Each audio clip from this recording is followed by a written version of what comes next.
परमेश्वर का धन्यवाद देते हैं सुंदर वचन के लिए।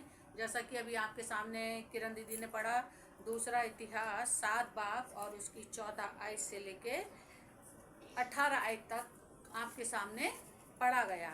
यहाँ पर वचन बताता है, तब यदि मेरी प्रजा के लोग जो मेरे कहलाते हैं दीन होकर क्या करेंगे, मुझसे प्रार्थना करेंगे और मेरे दर्शन के खोजी होकर अपनी बुरी चाल से फिरेंगे, तो मैं स्वर्ग से झुककर उनकी प्रार्थनाओं का क्या करूंगा, उत्तर दूंगा।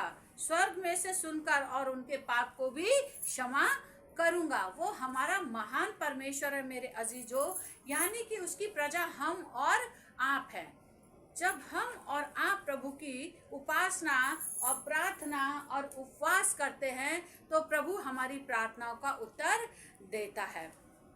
मेरा जब ऑपरेशन हुआ था तो उसके बाद से मैं फास्ट रखना मैंने बंद कर दिया था और फिर उसके बाद में फिर परमेश्वर ने मुझे सामर्थ्य दी, तो मेरा भी फास्ट होता है तो मैं किसी को बताती नहीं हूँ, क्योंकि अगर हम किसी को बताएंगे हमारा फास्ट है तो वो फास्ट हमारा प्रभु की दृष्टि में ग्रहण योग्य नहीं होता है, क्योंकि हमारा संबंध हमारे पिता से डायरेक्ट होना चाहिए। अगर हम मनुष्य को दिखाने के लिए कोई काम करते हैं तो हम अपने स्वर्गीय पिता से कोई प्रतिफल नहीं पाते हैं। अगर हमें बरकतें चाहिए, आशीषें चाहिए, तो हमें फास्ट रखना पड़ेगा, प्रार्थना करनी पड़ेगी और उसके नज़दीक में रहना पड़ेगा। फास्ट अगर हम रखते हैं, बहुत से लोग फास्ट रखते हैं लेकिन वो अपनी इच्छा पूरी करते हैं, वो परमेश्वर के समीप आना नहीं चाहते। फास्ट तो रखे, प्रभु के जैसे कामों को करना नहीं चाहते हैं मेरे अजीजों, तो ऐसा फास्ट परमेश्वर की दृष्टि में ग्रहण योग्य नहीं होता है। जब मेरी प्रजा के लोग दीन होके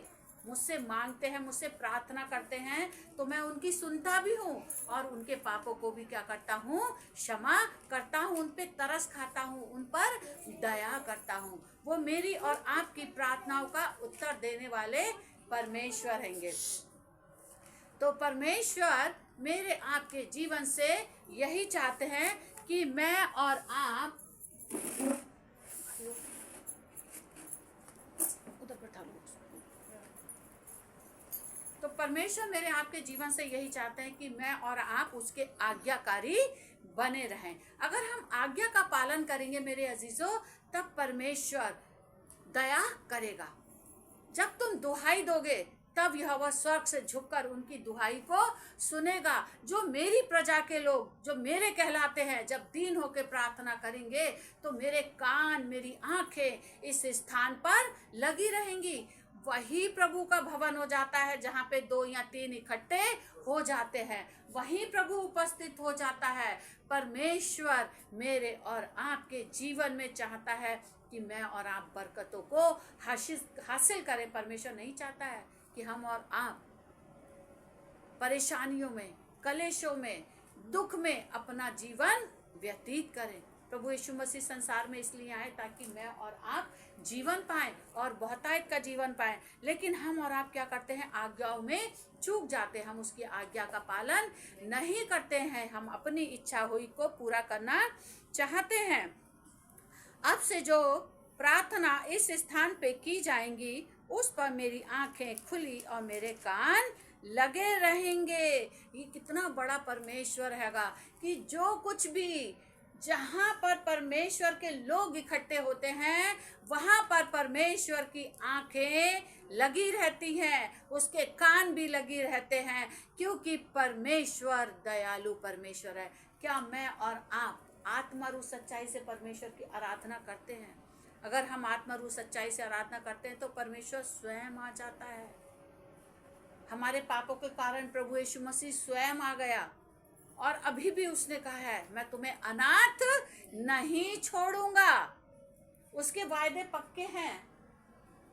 जो उसके वायदे ऊपर चलते हैं वो कभी उनको निराश नहीं छोड़ता है। उनके आंसुओं को वो पोंछ देता है, उनके दुख को, तकलीफों को वो दूर कर देता हैगा। हम लोग बाइबल की फुल फॉर्म जानते हैं क्या? बाइबल की फुल फॉर्म क्या है? बाइबल की फुल फॉर्म यही है मेरे अजीजों कि हम उसके सिद्धांतों पर चले। जो उसकी आज्ञाएं हैं, जो उसके सिद्धांत हैं बाइबल के, यानी कि परमेश्वर पिता के जो सिद्धांत हैं उनके अकॉर्डिंग हम चलें, तब हम और आप अनंत जीवन पाएंगे। ये बाइबल की फुल फॉर्म है। उसके सिद्धांतों को मानिए, उसकी आज्ञाओं को मानिए। सिर्फ ये नहीं कि संगति कर ली, वचन पढ़ लिया, सुन लिया, आराधना कर ली, लेकिन अपने जीवन को हमने क्या करा है, दूर कर रखा है। संगति तो की, बाहर जाके हमारा जीवन फिर वैसा का वैसा हो गया। तब परमेश्वर हमारी दुहाई को नहीं सुनेगा। हम कितना भी प्रार्थना करें, कितना भी उसके आगे गिड़गिड़ाएं, काम हमारे नहीं बदलेंगे, बाइबल के सिद्धांत को फॉलो नहीं करेंगे, उसकी आज्ञा का पालन नहीं करेंगे, तो परमेश्वर हमारी प्रार्थनाओं का उत्तर नहीं देगा। उस डाकू ने सिद्धांत पूरा किया। उस डाकू को पता नहीं था उस समय यीशु मसीह के बारे में। जो दो डाकू दाएं बाएं थे, एक ने कहा खुद बच और मुझे भी बचा। दूसरे डाकू ने कहा, हे पिता, जब तू अपने राज्य में जाए तो मेरी भी सुधि लेना। उसने उस बाइबल के सिद्धांत को पूरा किया। मैं और आप भी जब बाइबल के सिद्धांत को पूरा करते हैं, उसकी आज्ञा का पालन करते हैं, तब परमेश्वर मुझ पर, आप पर भी दया करता है। सबने पाप किया, सब परमेश्वर की महिमा से रहित है। कोई नहीं कह सकता कि मैं पापी नहीं हूँ, सिर्फ एक को छोड़ के, सिर्फ हमारा जिंदा खुदावन यीशु मसीह, वो पवित्र मेमना जो मेरे और आपके लिए बलिदान हो गया, ताकि मैं और आप जीवन पाएं और बहुतायत का जीवन पाएं। क्या हम और आप उसके बलिदान को याद करते हैं? जब हम उसके बलिदान को याद रखते हैं और उसके बलिदान को स्मरण रखते हैं अपने जीवन में, तब हम पाप से बचे रहते हैं, क्योंकि हमें पता है मेरा पिता मेरे लिए क्रूसीफाई हो गया ताकि मैं अनंत जीवन पाऊं, मैं नाश ना हूं। हम अपने पिता को जब याद रखते हैं, बाइबल के सिद्धांत को याद रखते हैं, तो ये जो वचन है, ये पवित्र शास्त्र है, हमारा मार्गदर्शन कराता है। वो हमें आपको नहीं छोड़ता। भजन संहिता 119 की 105 आयत में लिखा है ना, तेरा वचन मेरे पाँव के लिए दीपक और मेरी राह के लिए उजियाला है। परमेश्वर के वचन को थामे रहिए, परमेश्वर के वचन को पढ़िए मेरे अजीजों, तो ये आपके लिए मार्गदर्शन का काम करेगा।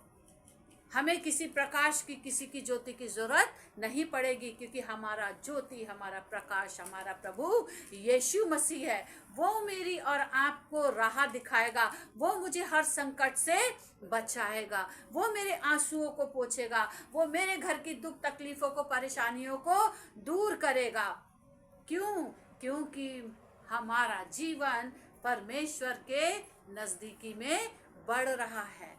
हम प्रभु को जान गए हैं, प्रभु को पहचान गए हैं।